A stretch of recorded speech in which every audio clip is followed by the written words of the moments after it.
Good morning વિદ્યાર્થી મિત્રો, કેમ છો બધા? મજામાં? ધોરણ 9 ની અંદર ઇંગ્લિશ વિષય. મિત્રો, ધોરણ 9 ની અંદર અંગ્રેજી વિષયમાં આપણે સપ્લિમેન્ટરી રીડર ચાલુ છે. એક નાનું એવું supplementary reader number 12 Turkish delight. એ તુર્કીશ ડિલાઇટ છે એ આપણે પૂરું કરીને એના પછી ઓલમોસ્ટ આપણે રીડિંગ પૂરા કરી લીધા છે. એના પછી આપણે ગ્રામર પડશું. શું કરશું? ગ્રામર. તો મિત્રો, આજે આપણે એ ગ્રામર છે એના વિશે પણ થોડી ઘણી ચર્ચા કરીશું, પણ એની પહેલા પાઠ છે એ શરૂ કરીએ. પાઠનો ટૂંકો પરિચય. આ પાઠમાં સુંદર સંદેશો જણાવાયો છે કે કદાપી સંસ્કૃતિની વેગળા બનશો નહીં, એટલે સંસ્કૃતિથી છૂટા નહીં પડતા.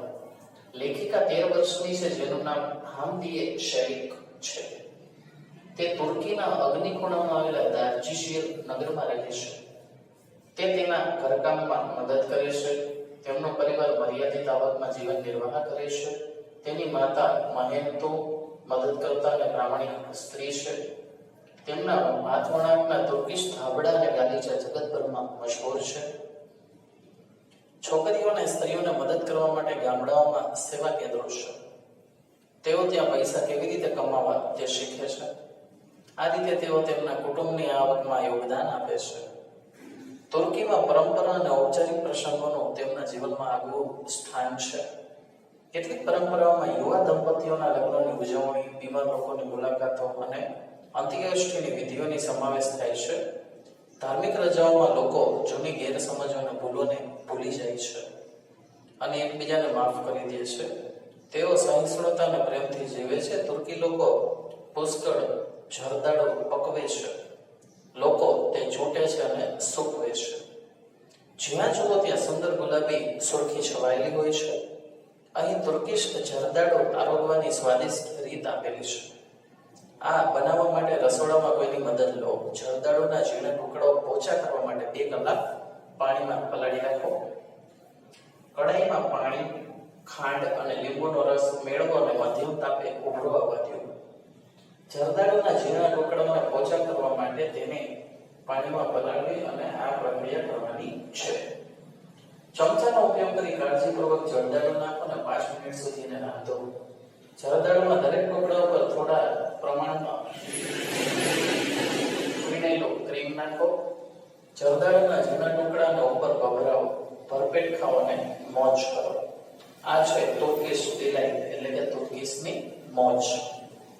ચાલો, તો એની અંદર સેટ્સ ઇન એટલે બિગિન, શરૂ કરવો. Hazelnuts, nuts from a hazel tree, એટલે કે હેઝલ નામના જે વૃક્ષ છે એના અંદરથી મળતા નટ્સ એટલે કે સિંગ, એના દાણા. Take kilim, a kilim in a hand.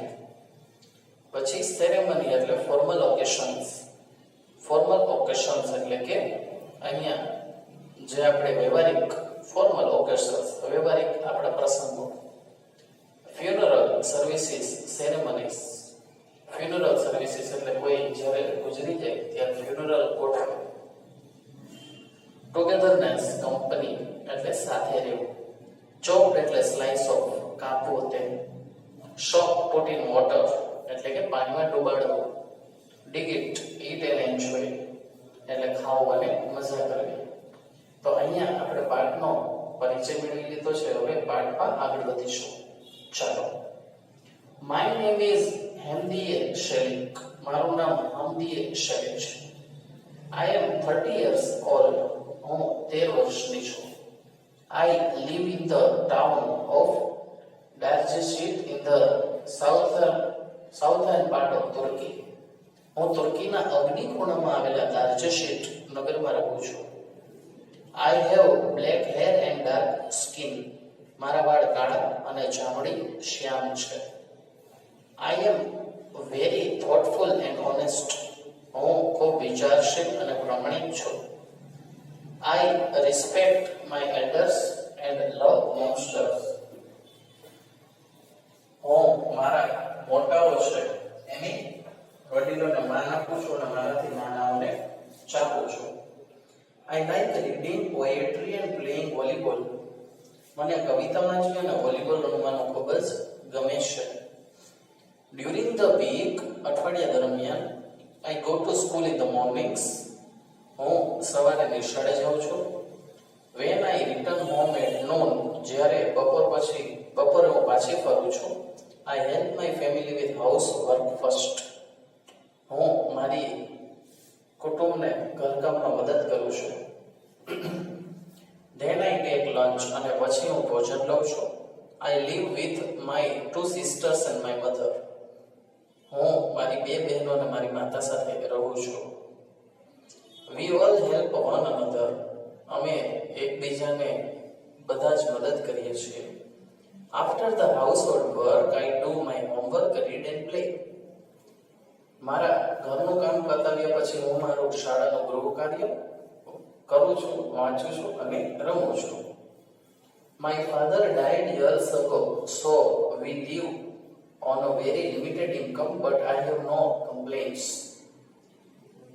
મારા વર્ષો પહેલા મારા પિતાજી છે એ મૃત્યુ પામ્યા હતા, તેથી અમે મર્યાદિત આવકમાં જીવન નિર્વાહ કરીએ છીએ, પરંતુ મને તે બાબતની કોઈ પણ કમ્પ્લેન્ટ, કોઈ પણ ફરિયાદ નથી.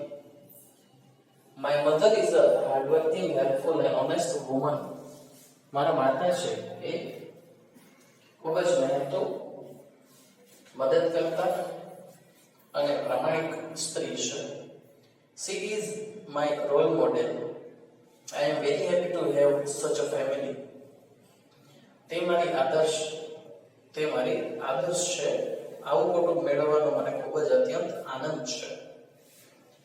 When spring sets in, જ્યારે વર્ષા ઋતુ બેસે છે, સ્પ્રિંગ એટલે વર્ષા ઋતુ, જ્યારે વસંત ઋતુ બેસે છે. When spring sets in, we go to field in other area, અમે બીજા વિસ્તારના ખેતરોમાં જઈએ છીએ.